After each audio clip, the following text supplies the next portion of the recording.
حالات و واقعات بتا رہے ہیں کہ پاکستان کی عدلیہ پاکستان کی جمہوریت کی سب سے بڑی دشمن ہے۔ ایک جج صاحب آتے ہیں، وہ منتخب وزیر اعظم کو اٹھا کر گھر بھیج دیتے ہیں اور اسے تاحیات نااہل کر دیتے ہیں۔ دوسرے جج صاحب آتے ہیں اور کہتے ہیں کہ کوئی پتھر سے نہ مارے میرے دیوانے کو، اور وہ اس تاحیات نااہلی کو ختم کر کے 5 سال تک کر دیتے ہیں۔ پاکستان اور دنیا بھر میں دیکھنے اور سننے والوں کو الفت مغل کا سلام۔ آپ میرا یوٹیوب چینل اور فیس بک پہ ہی دیکھ رہے ہیں۔ سپریم کورٹ آف پاکستان کے 7 رکنی بینچ نے سیاستدانوں کی تاحیات نااہلی کے فیصلے کو ختم کر کے 5 سال تک محدود کر دیا ہے، اور کوئی بھی اب جو سیاستدان ہے وہ اگر کسی کیس میں نااہل ہوتا ہے تو وہ صرف 5 سال کے لیے ہوگا۔ اصل زیر بحث جو موضوع ہے وہ اس کی ٹائمنگ ہے، اور ہمارے جج صاحبان اس طرح کے فیصلے کرتے کیوں ہیں؟ ظاہر ہے جس بینچ نے یا جن جج صاحبان نے میاں محمد نواز شریف کو یا پھر جہانگیر ترین صاحب کو تاحیات نااہل کیا تھا، وہ بھی سپریم کورٹ کے معزز جج تھے، اور جس بینچ نے آج اس تاحیات نااہلی کو ختم کیا ہے وہ بھی سپریم کورٹ کے معزز جج صاحبان ہیں۔ تو ہم تو ظاہر ہے اس پر بات ہی کر سکتے ہیں، ہم اور کچھ نہیں کر سکتے، لیکن ایسا ہوتا کیوں ہے؟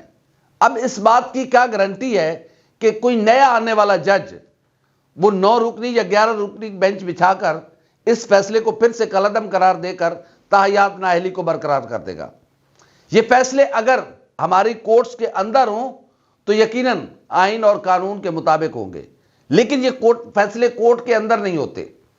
یہ فیصلے کہیں سے لکھے لکھائے آتے ہیں، کہیں سے کہلوا بھجوایا جاتا ہے، اور ویسے ایز اٹ از اس کو پڑھ دیا جاتا ہے۔ یا تو میں یہ سمجھوں کہ جو میاں محمد نواز شریف کی تاحیات نااہلی کا فیصلہ تھا وہ کورٹ سے باہر سے آیا تھا اور جج صاحب نے پڑھ کے سنا دیا تھا، یا پھر یہ جو فیصلہ آیا ہے یہ کورٹ کے باہر سے آیا ہے اور جج صاحب نے پڑھ کے سنا دیا ہے۔ دونوں ٹھیک نہیں ہو سکتے، یا وہ فیصلہ غلط تھا یا یہ فیصلہ غلط ہے، یا یہ فیصلہ صحیح ہے وہ فیصلہ غلط تھا۔ لیکن یہ پاکستان کی جمہوریت کے ساتھ مذاق بن گیا ہے۔ پاکستان کی جمہوریت ترس رہی ہے کہ اس کا کوئی منتخب وزیر اعظم، چاہے وہ 2 نمبری سے ہی کیوں نہ منتخب ہو، کوئی تو 5 سال پورے کرے۔ لیکن یہاں جب بھی پاکستان کی جمہوریت کی گردن پر تلوار لٹکائی گئی ہے، گردن پر تلوار پھیری گئی ہے، استعمال پاکستان کی عدلیہ ہوئی ہے۔ کبھی نظریہ ضرورت انٹروڈیوس کروایا گیا ہے، اور کبھی ایک منتخب وزیر اعظم کو کھڑے کھڑے 1 سیکنڈ کی سزا سنا کر اسے 5 سال کے لیے سنسد سے اٹھا کر باہر پھینک دیا جاتا ہے۔ یوسف رضا گیلانی کا کیا قصور تھا؟ میاں محمد نواز شریف کا کیا قصور تھا؟ عمران خان کا کیا قصور ہے؟ یہ عدم اعتماد کی تحریک یہ دنیا جانتی ہے کہ یہ سارا پورا ایک ٹوپی ڈرامہ تھا، یہ پورا ایک لکھا ہوا اسکرپٹ تھا، اور جنرل باجوہ اس سارے اسکرپٹ کو ڈیل کر رہے تھے۔ لیکن پاکستان کی عدلیہ ہر معاملے میں، وہ چاہے ضیاء الحق کا مارشل لا ہو، چاہے وہ پرویز مشرف صاحب کا جو مارشل لا ہو، یہ سارا پاکستان کی عدلیہ اس کو انڈورسمنٹ دیتی ہے۔ اور بدقسمتی سے اب بھی کہا یہ جا رہا ہے کہ پاکستان کی عدلیہ بہت آزاد ہو گئی ہے۔ نہیں بھائی، کیا ہو گیا؟ کوئی آزادی وزادی نہیں ہے۔ آزادی ہوتی تو پھر ایک منتخب وزیر اعظم کو تاحیات نااہل نہ کیا جاتا۔ 62(1) جو ہے وہ یا تو ایک اس انداز میں پڑھا جائے کہ کیا ایک منتخب وزیر اعظم کو گھر بھیجا جا سکتا ہے، پھر تاحیات نااہلی، یا تو پھر یہ بھی بتایا جائے کہ یہ جو الزامات لگتے ہیں ان کا کیا بنے گا، کیا وہ صحیح تھے یا غلط تھے، اس کا تو فیصلہ کیا جائے نا، کہ جس بیسس پہ میاں نواز شریف کو نکالا گیا تھا۔ ظاہر ہے ہماری اسلام آباد ہائی کورٹ نے ایک فیصلہ دیا اور بس ختم، وہ ساری سزائیں گئی جہاں سے آئی تھیں، لیکن نقصان کس کا ہوا؟ اگر میاں نواز شریف صاحب اپنے 5 سال پورے کر لیتے تو کیا پاکستان کا نقصان ہو رہا تھا؟ ہرگز نہیں، پاکستان کا فائدہ ہو رہا تھا، اور پاکستان کا فائدہ ہونا تھا۔ اگر عمران خان صاحب 5 سال پورے کر لیتے تو کیا پاکستان کا نقصان ہو جاتا؟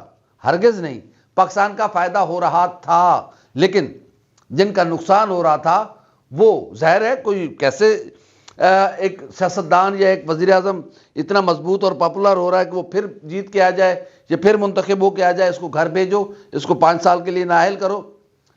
میاں نواز شریف صاحب جلا وطن رہے، قید رہے، اب واپس آئے ہیرو بن کر، اور اب چوتھی بار وزیر اعظم بننے کے لیے بھی وہ اہل ہو گئے ہیں، کیونکہ اب وہ اور جہانگیر ترین صاحب الیکشن لڑ سکتے ہیں۔ لیکن پھر وہی سوال وہیں پہ کھڑا ہوا ہے کہ پاکستان کی عدلیہ کب آ کر آئین اور قانون کے مطابق فیصلے کرے گی، کیونکہ یہ دونوں فیصلے، تاحیات نااہلی کا فیصلہ اور تاحیات نااہلی کے فیصلے کو کالعدم قرار دینا، یہ دونوں ٹھیک نہیں ہیں۔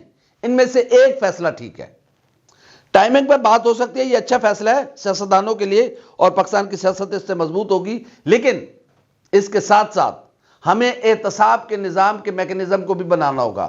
ادروائز پاکستان میں لوٹ مار کا وہ بازار گرم ہوگا کہ یہ گل ہے 5 سال کے لیے نااہل ہی ہونا، نہ سائڈ پہ ہو جائیں گے پھر آ جائیں گے 5 سال کے بعد۔ لیکن پاکستان میں جو مسائل کی بنیادی وجہ ہے اس کو کوئی ایڈریس کرنے کو تیار نہیں ہے۔ اس ٹائمنگ کو اگر دیکھا جائے تو ظاہر ہے فائدہ مسلم لیگ نون اور نئی نویلی بچہ بچونگڑا پارٹی استحکام پاکستان پارٹی کو ہوا ہے کہ ایک طرف میاں محمد نواز شریف صاحب جو ہے وہ اہل ہوئے ہیں اور دوسری طرف جہانگیر ترین صاحب کو الیکشن لڑنے کی اجازت مل گئی ہے۔ لیکن مجھے حیرت ہے اپنے چیف جسٹس صاحب پر کہ ایک سیاسی جماعت جس کا کیس، اس کے انتخابی نشان کا کیس آپ کے پاس پڑا ہوا ہے اور آپ کے پاس ٹائم ہی نہیں ہے کہ آپ اس کو سن سکیں، اس کی وجہ سے اس پارٹی کے جو مخصوص نشستوں کے کینڈیڈیٹس ہیں ان کی اسکروٹنی نہیں ہوئی ابھی تک۔ ادھر 13 تاریخ کو سیمبل الاٹ ہو جانے ہیں، تو ایک سیاسی جماعت کے پاس تو ابھی انتخابی نشان ہی نہیں ہے۔ تو چیف جسٹس صاحب یہ فیصلے کیسے کر رہے ہیں آپ؟ پھر لیول پلینگ فیلڈ کی آپ کہتے ہیں مجھے تو پتہ ہی نہیں ہے، میں تو ٹی وی دیکھتا ہی نہیں ہوں، مجھے تو میڈیا کا پتہ ہی نہیں ہے۔ آپ ایسے ایسے معصومانہ سوال کرتے ہیں، بیٹھ کر کے حیرت ہوتی ہے کہ پتہ نہیں آپ کس بنیاد پر آ کر فیصلے کر رہے ہیں۔ ظاہر ہے جب آپ کو باہر کے علم ہی نہیں ہے، باہر کیا حالات ہیں، کیا معاملات ہیں، آپ کو علم ہی نہیں ہے، اور آپ آ کر بیٹھ کر سب سے بڑی کرسی پر بیٹھ کر فیصلے کریں گے، تو وہ فیصلے اب اللہ ہی بہتر جانتا ہے وہ کیسے فیصلے ہوتے ہیں۔ بہرحال چیف جسٹس آف پاکستان اور معزز بینچ نے فیصلہ کیا ہے، وہ اچھا فیصلہ ہے، کسی کو پسند آئے یا نہ آئے، یہی پاکستان کے آئین کا ہے کہ ہم نے اپنی عدلیہ کا احترام کرنا ہے اور اپنی عدلیہ کے فیصلوں کے سامنے سر نگوں ہونا ہے۔ لیکن ہماری عدلیہ کو بھی چاہیے کہ بہت ہو گیا، 75 سال ہو گئے، یہ کھیل اب ختم ہونا چاہیے۔ جو بھی فیصلہ آئے وہ آئین اور قانون کے مطابق آئے۔ فیصلوں پر تنقید بھی ہوتی ہے، فیصلے اچھے بھی ہوتے ہیں، فیصلے برے بھی ہوتے ہیں، لیکن کم سے کم آئین کے متصادم فیصلے تو نہیں ہونے چاہیے نا۔ اب ایک منتخب وزیر اعظم آیا ہے اور آپ نے اس کو اٹھا کر اقتدار سے باہر کر دیا۔ وہ چیف جسٹس صاحب، ان کو وہ وزیر اعظم اچھا نہیں لگتا تھا، ایک اور وزیر اعظم، ایک اور چیف جسٹس آئے، ان کو دوسرا وزیر اعظم اچھا نہیں لگتا تھا، اس کو اٹھا کر انہوں نے چلتا کیا۔ یہ کھیل کب تک کھیلا جاتا رہے گا؟ صحیح کہا تھا نا جسٹس نسیم حسن شاہ نے کہ بھائی ہماری بھی نوکری ہوتی ہے، ہمیں جب اوپر سے دباؤ آتا ہے، ذوالفقار علی بھٹو کیس میں ان کا انٹرویو ہے کہ جب ہم پہ اوپر دباؤ آتا ہے تو ہمیں بھی نوکری عزیز ہے، پھر ہم بھی کہتے ہیں کہ ٹھیک ہے بس چل نکلو، اپنے ڈنگ ٹپاؤ، نوکری بچاؤ۔ جب ججز بھی نوکری بچانے لگ جائیں گے، جب کرسی عدل پر بیٹھے ہوئے لوگ اپنی نوکری بچانے لگ جائیں گے، تو پھر انصاف کہاں جائے گا؟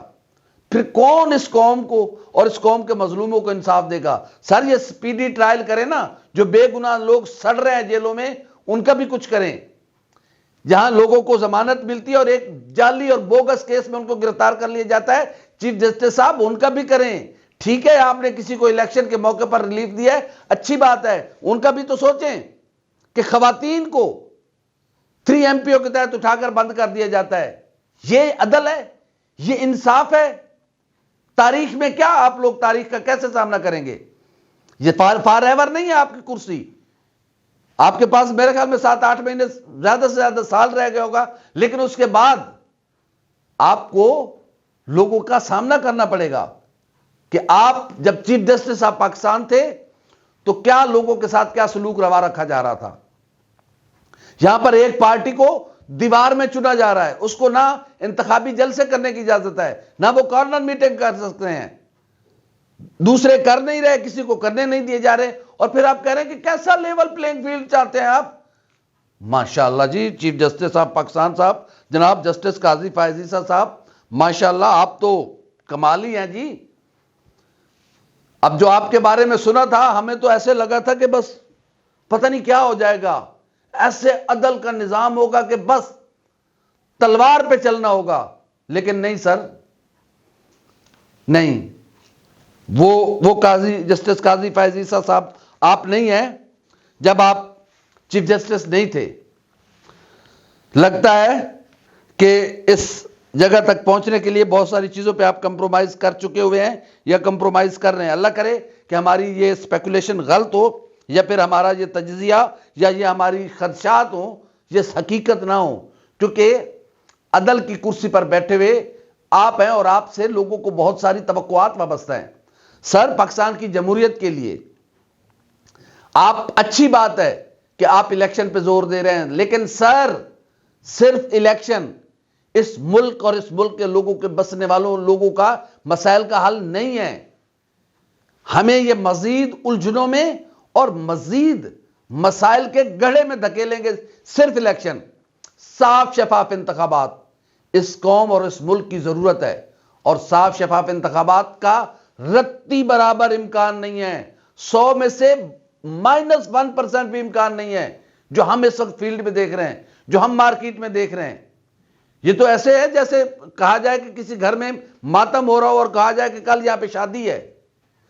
چیف جسٹس صاحب یہاں نہ کسی کو جلسہ کرنے دیا جا رہا ہے، نہ کارنر میٹنگ کرنے دی جا رہی ہے، ایک سیاسی جماعت کے لوگوں کو دبایا جا رہا ہے، اور آپ کہہ رہے ہیں کہ کیسا لیول پلینگ فیلڈ چاہتے ہیں آپ. بہرحال آپ نے اچھا کیا ہے کہ سیاستدانوں سے اور پارلیمنٹ کی سپریمیسی کو تسلیم کیا گیا ہے. اب یہ کیا گیا ہے یا کروایا گیا ہے ہمیں پتہ نہیں ہے.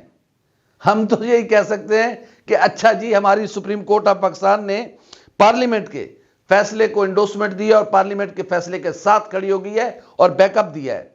لیکن سر یہ بھی اطلاعات آ رہی ہیں کہ کچھ استعفے آنے والے ہیں. یہ بھی اطلاعات آ رہی ہیں کہ وہ جو نہیں ہے راجہ رانی، ان میں سے کوئی ایک گھر جانے والا ہے، وہ استعفیٰ دے رہا ہے، وہ استعفیٰ دلوایا جا رہا ہے. یہ سارا معاملہ کیا ہے؟ آپ کا پتھر اور اس پر لگی لکیر دونوں خطرے میں ہیں.